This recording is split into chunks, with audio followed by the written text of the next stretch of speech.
Уже на следующее утро президент приехал в больницу навестить раненых. Ничего, но люди хотят поздороваться. Мы рады, что вы здоровы. Так? Ну, желаем всего самого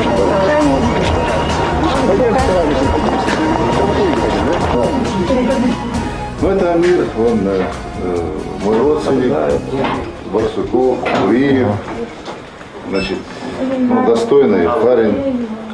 Адам тоже родственник мой. Куриев, я сказал, Муцольгов. Все ингуши мне родственники, а тем более эти ребята все, да. Но они действуют мужественно, вопросов нет. Грамотно, четко, все. И, конечно, вот все, что сделано ими. И мне самое главное, чтобы у них все было хорошо.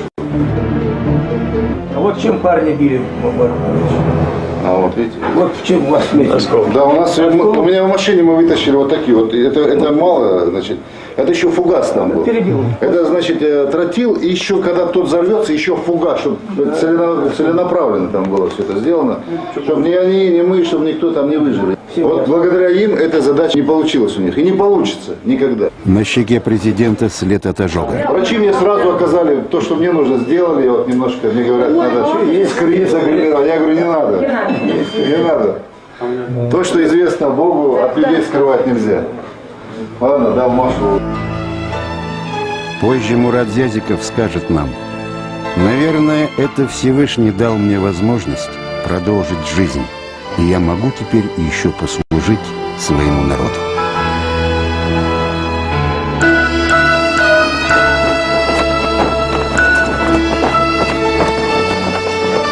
Мурат Магомедович, а вот вы вспоминаете те трагические события 2004 года?